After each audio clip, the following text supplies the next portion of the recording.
நீங்க ஒரு 3-4 தடவை இன்டர்வியூ கேட்டீங்க அவாய்ட் பண்ண காரணமே எதுக்கு தான் அப்படி கிடையாது சார். கரெக்டா பேசுங்க, எதுவா இருந்தாலும் கரெக்டா அப்படி கிடையாது. இதுவும் ஒரு இது இருக்கு. ஒரு தமிழன் போய் சிம்பனி போயிருக்கார், சாதாரண விஷயம் இல்ல.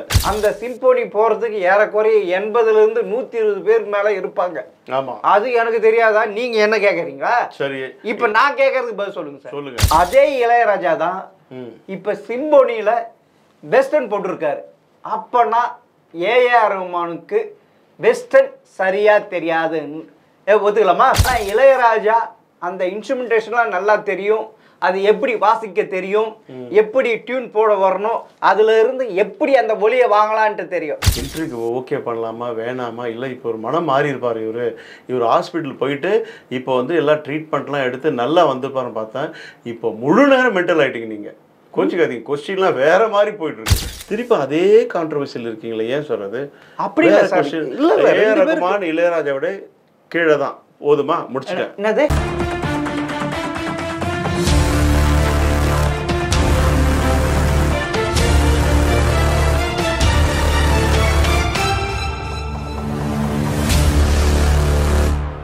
ஜெம் டிவி நேயர்களுக்கு வணக்கம். 6ஆம் அறிவு பகுதி மியூசிக் டைரக்டர் ஏவிஎம் ரகுவை சந்திப்பவர்கள். வணக்கம் சார். வணக்கம் சார். எனக்கு இளையராஜாவுடைய 70 இறுதியில் போட்ட பாட்டு மறக்க முடியாத ஒன்று போடுங்க சார். இந்த இதில் ஹார்மோனியம் எவ்வளோ பாட்டு இருக்கு? என்ன பாட்டு வேணும் உங்களுக்கு? நானே நானா யாரோ தானா மெல்ல மெல்ல வாசிக்கிறேன். ஓகேங்களா? குட்டிக்கண்ணன் சார் வந்தாலே வந்துட்டு ஒரு இது இருக்கும். இருந்தாலும் யாரும் கேட்காத ஒரு பாட்டு, 1970s 8ல் வந்த ஒரு பாட்டு இது. நானே நானா யாரோ தானா மெல்ல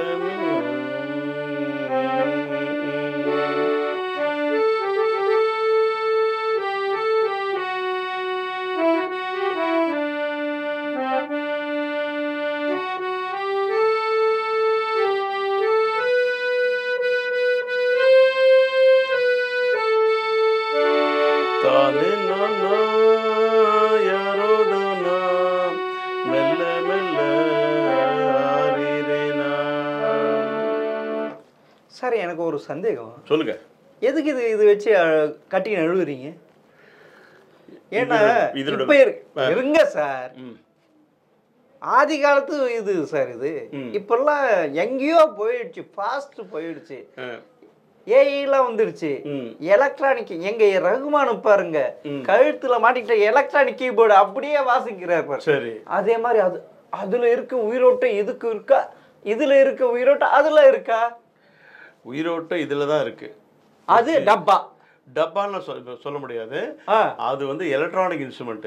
இன்னைக்கு கம்போஸ் வந்து இதுல தான் பண்ணணும். இதுல பண்ணிட்டு தான் அதுக்கப்புறம் வந்துட்டு எலக்ட்ரானிக் போகணும், சாஃப்ட்வேர் போகணும். பட் ஜீவன் இதுல தான் இருக்கு. இன்னைக்கு சிம்பனி போயிருக்காருன்னா ஹார்மோனி எடுத்துன்னு போய் தான் நோட்ஸ் கொடுத்தாரு. அவர் சிம்பனி போட்ட யார்? இளையராஜா சொல்றது தானே. ஆமா, அவரால் ஒரு ஆஸ்கார் அவார்டு வாங்க முடிஞ்சுதா? 1000 படத்துக்கு இசையமைச்சவர் சார். அவர் ஒரு இது சொல்லுங்க பார்க்கலாம். இன்னும் அவர் பெரிய சிம்போனி போட்டாருன்ட்டு இது பண்ற பேசுறீங்களே. நீங்க ஒரு 3-4 தடவை இன்டர்வியூ கேட்டீங்க அவாய்ட் பண்ண காரணமே எதுக்கு தான். அப்படி கிடையாது சார். கரெக்டா பேசுங்க, எதுவா இருந்தாலும் கரெக்டா பேசுங்க. அப்படி கிடையாது. இதுவும் ஒரு இது இருக்கு. ஒரு தமிழன் போய் சிம்பனி போயிருக்கார், சாதாரண விஷயம் இல்ல. அதாவது சிம்பனி என்றது என்னன்னா முதல்ல தெரியுமா உங்களுக்கு? எனக்கு நல்லாவே தெரியும் சார். சொல்லுங்க, என்ன சிம்பனினா என்ன? சிம்பனின்ட்டு எல்லாமே ரியல் இன்ஸ்ட்ருமெண்டேஷன் வச்சுதான் இது பண்ணிக்கணும். அதே மாதிரி சிம்போனிக்கு நோட்ஸ் எழுதி கொடுக்கணும். ஒரு இதுக்கு 4 ஸ்டெப் இருக்கு. Slow, melody, very good, dance, fast, இப்படின்ட்டு 4 இது இருக்கு. இந்த 4 கட்டத்தை அதை போடணும். அதுவும் சைலண்டா இருக்கிற இடத்துல, ஸ்டுடியோக்குள்ள 4 சவுத்துக்குள்ள இது பண்றது இல்ல. அதுதான் சிம்போனி. அந்த சிம்பனி போறதுக்கு ஏறக்குறைய 80ல இருந்து 120 பேருக்கு மேல இருப்பாங்க. ஆமா, அது எனக்கு தெரியாதா? நீங்க என்ன கேக்குறீங்களா? சரி, இப்ப நான் கேக்குறதுக்கு பதில் சொல்லுங்க சார். சொல்லுங்க. மியூசிக் டைரக்டர்ல இளையராஜா பெரியவரா ஏஆர் ரஹ்மான் பெரியவர். இங்க எதுக்கு நான் 4-3 இன்டர்வியூ உங்களை அவாய்ட் பண்ண காரணம் என்ன, மியூசிக்கை பத்தி கேளுங்க. நான் அவாய்ட் பண்ணி ஒருத்தர் கம்பேரிசன் பண்ணாதீங்க. புரியுதுங்களா? இது இளையராஜா பெரியவரா ஏஆர் ரஹ்மான் பெரியவரா குழந்தைய கேட்டாலும் சொல்லுது. ஏன்னா இளையராஜா என்ற மாபெரும் குரு கிட்ட தான் ஏஆர் ரஹ்மான் படிச்சாரு, படிச்சாரு சார். குருவும் மிஷின் சிஷியன் சார். அவர் எங்கேயோ போயிட்டார் சார், உலகத்துக்கே இன்னைக்கு வேர்ல்டுக்கே போயிட்டார் சார். இவரு இங்கிருந்து தமிழ்நாடு, தமிழ்நாடு விட்டா இந்தியா, அதுக்கு மேல தெரியாது. ஏன் லண்டன் இப்ப போயிட்டு இந்த ஃபில்மான ஆர்கெஸ்ட்ரா பண்ணாரு. இப்ப லண்டன் சிம்போனி இந்த மாதிரி நல்லா கேட்டுங்க. பீத்தவான், மொசாட், பாக் 3 பேர் சொல்றதை கேட்டுட்டு பதில் சொல்லுங்க. புரியுதுங்களா? சிம்போனி வந்துட்டு இது வந்துட்டு இவங்க பண்ணி வரையறுக்கப்பட்ட ஒரு விஷயம். அது லண்டன் ஃபில் ஹார்மோனிக்கான ஒரு இதில் வந்து இந்த கண்டக்டர் யாருன்னா பிகல் டாம். ஓகேங்களா? அந்த கண்டக்டர் வந்துட்டு அவர் தான் சிம்போனிக்கு இப்போ கண்டக்டர். இது வந்து சிம்போனி என்பது ஒரு இசை வடிவம். அதுக்கு வந்து பாடல் வரிகளே கிடையாது, ஒரு இசை வடிவம். உதாரணத்துக்கு ஏதோ சொல்லலாம், ஒரு இலை வந்து கீழே விழுது, அந்த கீழே விழுறதுக்குள்ள அந்த ஃப்ராக்ஷன் ஆஃப் செகண்டில் ஒரு மியூசிக் கொடுக்கலாம். புரியுதுங்களா? இது 4 வடிவம் நீங்களே சொன்னீங்க. இந்த சிம்போனி இசை வந்துட்டு எல்லோரும் நிறைய மியூசிக் டைரக்டர்ஸ், நிறைய லெஜண்ட்ஸ் ட்ரை பண்ணியிருக்காங்க, யாராலும் பண்ண முடியல. ஏற்கனவே பண்ணி அது இவர் அக்செப்ட் பண்ணல, இப்போ வந்து அவங்க வந்து அக்செப்ட் பண்ணியிருக்காங்க. இது ஒரு தமிழன் பண்ணியிருக்கானா அதை கொண்டாடப்பட்ட விஷயத்தை போயிட்டு நீங்கள் சர்வசாதாரணமாக பேசுகிறீங்க சார். எங்களுக்கு முக்கியமான சார், இந்தியாவுக்கே முதல் முறையாக ஆஸ்கார் அவார்டு வாங்கி கொடுத்தார் சார் 2 இதுக்கு. சந்தோஷப்படு, ஓகே, அது எந்த மாற்றம் இல்லையா? சந்தோஷப்பட வேண்டியதானே. நீங்க சொன்னீங்களே மொசாட், பீத்தோவன், ஜோசப் ஹைட், இவங்கெல்லாம் சாப்பாட்டுக்கு லாட்ரி அடிச்சாங்க சார். சிம்போனி அமைச்சிருந்தாலும் சாப்பாட்டுக்கு லாட்ரி அடிச்சாங்க சார். அவங்க எந்த நூற்றாண்டு தெரியுமா உங்களுக்கு? நீங்க பாத்தீங்களா? நீங்க 1770 இருந்து 1830 வரைக்கும் சிம்போனி மிகப்பெரிய இது சார். புரியுதா? எனக்கு தெரியும் சார். நீங்க என்ன டெஸ்ட் பண்றீங்களா? நான் தான் உங்களை கேள்வி கேட்க வந்தேன். கேள்வி கரெக்டா கேளுங்க. ஆமா சார், ஆமா. சாப்பாடுக்கு லாட்ரி அடிச்சவங்க, புரியுதா? எங்க ஏஆர் ரஹ்மான் பாருங்க, 25 வயசுல எத்தனை கோடிக்கு அதிபதி சார். அவர் தான் சார் பொழைக்க தெரிஞ்சவர், பணம் சம்பாதிக்க செஞ்சவர். ஆமா சார்.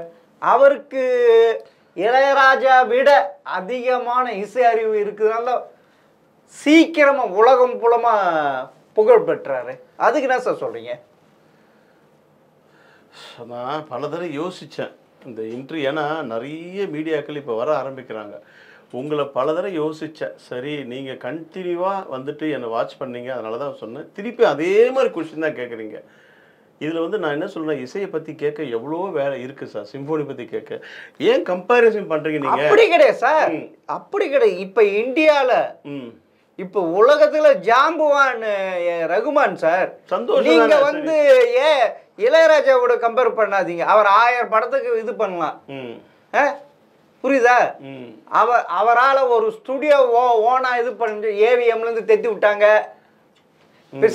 பிரசாத் லேப்ல இருந்து தெத்தி விட்டாங்க. அது தெரியுதா? எங்க ஏஆர் ரஹ்மான் பார் வீட்லயே ஸ்டுடியோ போட்டிருக்காரு. இப்ப எங்க ஒரு பெரிய இன்டர்நேஷனல் ஸ்டுடியோ போட்டிருக்காரு, தெரியுமா? அவ்வளவு பெரிய ஜாம்புவான் ஸ்டுடியோ போட்டா பெரிய ஜாம்பவான். இதெல்லாம் உனக்கு தெரியாது. அவர் எங்க படிச்சாரு? அவரு இளையராஜா மாபெரும் ஒரு இசை ஞானி கிட்ட தானே அவருக்கு அங்க வேலை செஞ்சார் சார், கீபோர்டு வாசிச்சார் சார். சரிங்க. நீ இன்னும் அவருக்கு அவர் தான் இசை கத்து கொடுத்தது மாதிரி சொல்றீங்க. நீங்க கூட இருந்தீங்களா ரகுமானுக்கு இது பண்றதுக்கு?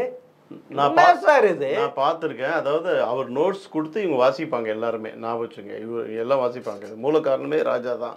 இப்போ நான் என்ன சொல்றேன், வேற கொஸ்டின் நிறைய அதுக்கு அப்படி கிடையாது. இதுக்கு அப்படியே வாங்க சார், நான் வரேன் சார், அவசரப்படாதீங்க சார்.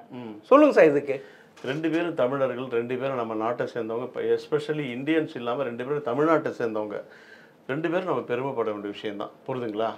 2 பேரும் பெருமைப்படும் சார். 2 பேரும் எனக்கு பரிச்சயமானவங்க. வேற என்ன கொஸ்டின் போகலாம் ப்ளீஸ், வாங்க சார். இருங்க சார். நான் இப்போ வந்து இன்னொன்று, நீங்கள் இளையராஜா சொல்லுங்களேன்.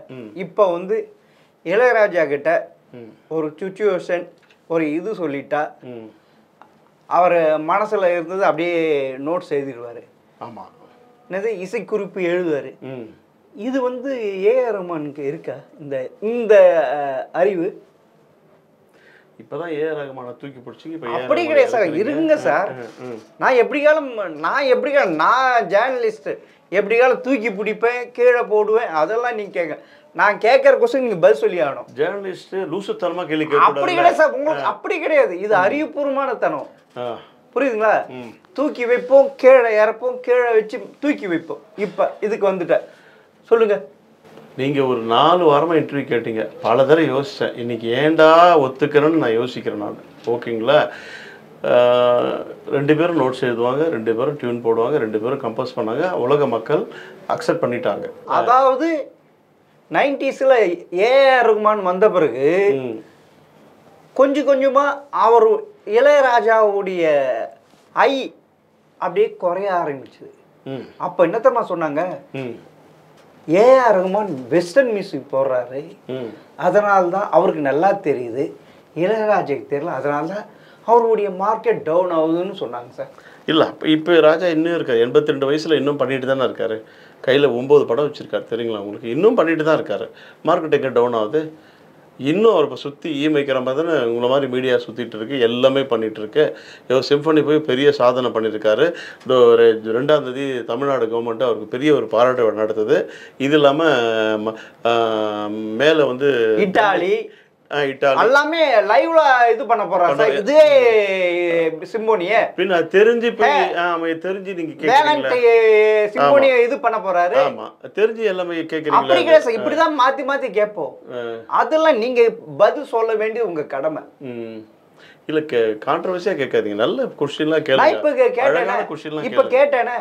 சரி, இப்ப வெஸ்டர்ன் அப்படி சொல்றப்ப இளையராஜாக்கு தெரியாதுன்னு சொன்னாங்கல்ல, அதே இளையராஜா தான் இப்ப சிம்போனியில வெஸ்டர்ன் போட்டிருக்காரு. அப்பனா ஏஆர் ரகுமானுக்கு வெஸ்டர்ன் சரியா தெரியாதுன்னு ஒத்துக்கலாமா சார்? அதாவது நான் என்ன சொல்றது தெரியல சார் உங்களுக்கு. இப்போ இளையராஜா பெஸ்டா, நான் கொஸ்டின் கேட்கறேன் உங்களுக்கு, இளையராஜா பெஸ்டா ஏஆர் ரகுமான் பெஸ்டா? சார் 2 பேரும் ஜாம்பவான் சார், அதோட விட்டு அப்படி கிடையாது. இல்ல இந்த சிம்போனிக்கு வரப்ப நான் திருப்பியும் ரிப்பீட் பண்ண வேண்டியதா இருக்கு, உங்களுக்கு புரிய வைக்க வேண்டியதா இருக்கு. புரியுது. அதாவது ஆரம்பத்துல ரகுமான் கொடி உயர பறக்கிறப்ப இளையராஜா தாழ்ந்து போச்சு. காரணம் அவர் வெஸ்டர்ன் போட்டாரு. யாரு? ஏஆர் ரகுமானே. இவருக்கு தெரியல. ஆனா இன்னைக்கு என்ன பண்ணியிருக்காரு? ப்ரூவ் பண்ணியிருக்காரு.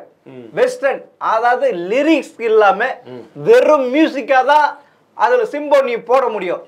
அப்படி இருக்க ஏஆர் ரகுமானால் இப்படி ஒரு சிம்போனி போட முடியுமா முடியாதா? ஏன்னா நீங்களும் இளையராஜா மாதிரி ரியல் இன்ஸ்ட்ருமெண்டேஷன் தான் யூஸ் பண்றீங்க. இப்போதைக்கு எந்த டைரக்டரும் யாரும் தெரியாது, பியானா தான் தெரியும், ஃப்ளூட்ல தெரியாது, புரியுதா? கிளாரினட் தெரியாது, இப்படிலாம் இருக்கு. ஏன்னா தோல் வாத்தியம், நரம்பு வாத்தியம், இப்படி பல வாத்தியங்களை அமைச்சதுதான் சிம்போனி. அப்படி இருக்கிறப்ப வெறும் கம்ப்யூட்டர்ல இருந்து காதல கேட்டுட்டு அதுல இருந்து திருடி போட்டாது. அப்படி இருக்க அந்த தகுதி, எந்த தகுதி?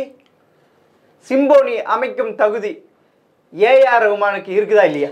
ட்ரை பண்ணுறாரு, எல்லா மியூசிக்கும் ட்ரை பண்ணுறாங்க, தகுதி இல்லை, அவங்க ஒத்துக்கணும். அதாவது அவங்க பிகில் டாம் ஒரு கண்டக்டர் வந்துட்டு இவர் சிம்ஃபோனியை வந்து ஒத்துக்கினார். அந்த கண்டக்ட் பண்ணுற நோட்ஸ் வந்து நல்லா கேட்டுங்க, அந்த நோட்ஸை பேரே சொல்கிறேன் பாருங்கள், அந்த கண்டக்ட் பண்ணுற நோட்ஸை அவர் அக்செப்ட் பண்ணிட்டார். இது ராஜா சாருடைய 25 ஆண்டுகள் முயற்சி. இவர் சினிமா ஒரு சைடு இருக்க சொல்ல இது ஒரு அவருடைய கனவு, அது சிம்ஃபோனி பண்ணி ஆகணும்னு சொல்லிட்டு. மற்ற மியூசிக் அது இல்லாமல் இருக்கலாம், போதும் சினிமா போதும்னு சொல்லிட்டு இல்லாமல் இருக்கலாம். இதுதான் வித்தியாசம். ரகுமான் சார் வந்து சிம்ஃபோனி ட்ரை பண்ணலை, அவ்வளோதான். தகுதி இருக்கா இல்லையான்ட்டு அது அப்பாற்பட்ட விஷயம். இவர் ட்ரை பண்ணியிருக்காரு, 25 வருஷங்கள் வந்துட்டு இதுக்காக முயற்சி பண்ணியிருக்காரு. எவ்வளோ ராஜா சார் ரிஜெக்ட் ஆகிருக்காரு, இப்போ தான் ஓகே பண்ணியிருக்காங்க. அப்போ எவ்வளோ அந்த மனுஷன் வந்து எவ்வளோ கஷ்டப்பட்டிருப்பாரு, அக்செப்ட் பண்ணியிருப்பாங்க.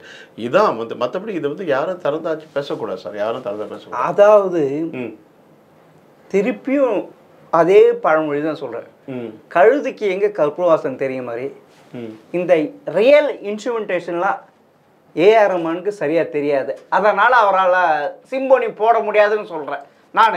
ஆனால் இளையராஜா அந்த இன்ஸ்ட்ருமெண்டேஷன்லாம் நல்லா தெரியும், அது எப்படி வாசிக்க தெரியும், எப்படி டியூன் போட வரணும், அதுல இருந்து எப்படி அந்த ஒலியை வாங்கலான்ட்டு தெரியும். ஆனா ரகுமானுக்கு தெரியாது இல்ல. ஐயா சாமி தெரியாது. இப்ப அடுத்த கொஸ்டின் போலாம் வாங்க. சரி, ரகுமானுக்கு தெரியாது, ராஜாக்கு தெரியும். அப்புறம் இல்ல இல்ல அப்படி கிடையாது. ஏன் மொட்டையா இது நீங்க பேசுங்க சார். அப்படி இல்லங்க. ஒரு நான் கேட்கிறேன்னா தெரியாது ஒரே வார்த்தைகள். நான் சரி தவறு மாதிரி சொல்றீங்க. நீங்க காலையில தான் யோசனை பண்ணியிருந்தேன் நான், இன்டர்வியூக்கு ஓகே பண்ணலாமா வேணாமா, இல்லை இப்போ ஒரு மனம் மாறி இருப்பார் இவர் ஹாஸ்பிட்டல் போயிட்டு இப்போ வந்து எல்லா ட்ரீட்மெண்ட்லாம் எடுத்து நல்லா வந்துருப்பாருன்னு பார்த்தேன். இப்போ முழு நேரம் மென்டல் ஆகிட்டீங்க நீங்கள். கோச்சிக்காதீங்க, கொஸ்டின்லாம் வேற மாதிரி போயிட்டு இருக்கு. அப்படி கிடையாது சார். ஒரு 2 பேரு, ஏன்னா இந்தியாவிலே யாரும் ஆஸ்கார் அவார்டு வாங்க முடியல அப்படின்ட்டு இது பண்ணார். அதாவது கமலஹாசன் கூட ட்ரை பண்ணார். அவருடைய 9 படம் போச்சு, ஆனா அவரால் வாங்க முடியல.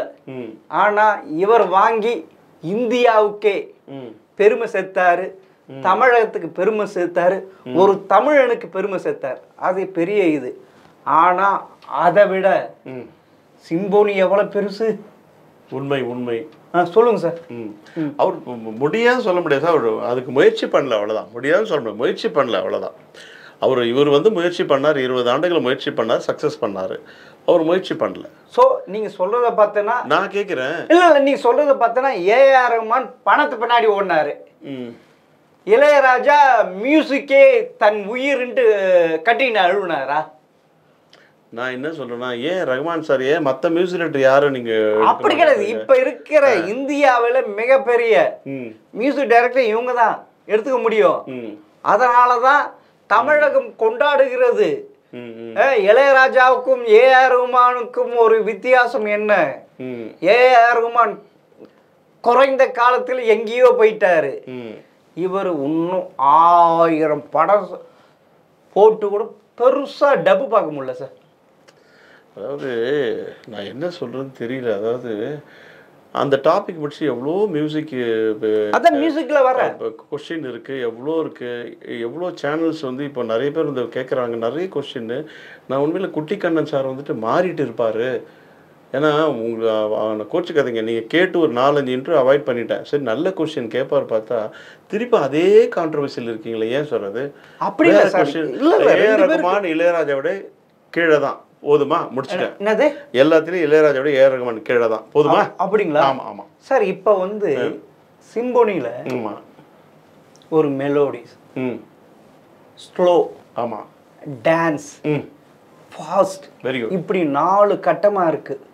ஒரு கட்டத்துக்கு 20 நிமிஷம், ஏறக்குறைய 3/4 மணி நேரம் போட்டாதான் சிம்போனி 45 மினிட்ஸ். ஆமா. இந்த 4த்தையும் இசையமைக்கிற தகுதி ஏஆர் ரஹ்மான் கிட்ட இருக்கா? இப்பதான் அதை முடிச்சிட்டோமா சார்? திருப்பி இல்ல சார், அப்ப வரணும் சார். இல்ல இல்ல, அவர் அடுத்து சொல்லலாம், நான் இப்ப ஆஸ்கார் வாங்கிட்டார் இளையராஜான்னு, சிம்போனி தானே இதுன்ட்டு அவரை சொல்லலாம்ல. ஏன்னா இளையராஜா சாதிக்க முடியாததை ஏஆர் ரஹ்மான் சாதிச்சாருன்னாங்கல்ல. ஆஸ்கார் வந்து இந்த சினிமா உலகமே அந்த படத்துக்கு, அந்த ஆஸ்கார் ஸ்லம்டாக் மில்லியனுக்கு அந்த குழு நியமிச்சுட்டு அந்த ஆஸ்கார் அவங்க கொடுத்தாங்க. ராஜா படம் அங்கே போயிருந்தா கண்டிப்பாக கொடுப்பாங்க, புரிதுங்களா? அந்த படத்தை அந்த குழுக்கு போயிருக்கு. போனவுடனே அந்த குழு வந்து உட்காந்துட்டு எல்லாத்தையும் ஆராய்ச்சி பார்த்து அந்த படத்துக்கு ஆஸ்கார் கொடுத்தாங்க. இதுதான் ரீசன். இல்லை, அந்த படம் பேர் என்ன சொன்னீங்க? Slumdog million. அந்த படம் ஒரு இந்தியாவை மிகவும் ஒரு வெள்ளக்காரன் எவ்வளவு கேவலப்படுத்த முடியும் அப்படிப்பட்ட படம் சார். அதுக்கு வந்து படம் பேர் ஏஆர் ரஹ்மான் இசை அமைச்சது என் தாய் நாட்டை கேவலப்படுத்த மாதிரி சார். அவருக்கு அந்த தாய் நாட்டு பாசம் இருக்குதான்னு தெரியல சார். ஸ்லம்டாக் மில்லியன் படம் பேரே தெரியலைங்க. அந்த கதையை எப்படி சொல்றீங்க நீங்க? அந்த படத்தை பாத்தீங்களா நீங்க? பார்த்துட்டு தான் சொல்றேன் சார், அதனால தான் கேட்கிறேன். அதுதான் கேட்கிறேன். உன்னம் கேட்டா ஒரு உண்மையான இந்தியனா இருந்தா, தாய்நாட்டு பாசமா இருந்தா, அந்த படத்துக்கு நான் மியூசிக் போட மாட்டேன், என் தாய்நாட்டை கேவலப்படுத்த படம் அப்படின்ட்டு சொல்லி இருக்கணும். யாரு? ஆஸ்கார் அவார்டு வாங்கின ஏஆர் ரஹ்மான். நான் கேட்கறது கரெக்ட் தானே? அந்த வந்தே மாதரம் பாட்டு தாய்நாட்டை உயர்த்தி வச்சாரு. அது எங்க போறீங்க? வந்தே மாதரம் சாங் வந்து இல்ல, ஆமா, சுதந்திர தினம் 50வது ஆண்டு விழா தாய்நாட்டை உயர்த்தி வச்சாரு, அப்போ எங்கே போச்சு அது? ரொம்ப அருமையா இருந்தது. ம் மீண்டும் ம் உங்களை சந்திக்கிறேன். வணக்கம். என்னை சிறப்பாக நேர்காணல் செய்த மூத்த ஜேர்னலிஸ்ட் திரு குட்டிக்கண்ணன் அவர்களுக்கு என் சிரம் தாழ்ந்த நன்றி. வணக்கம்.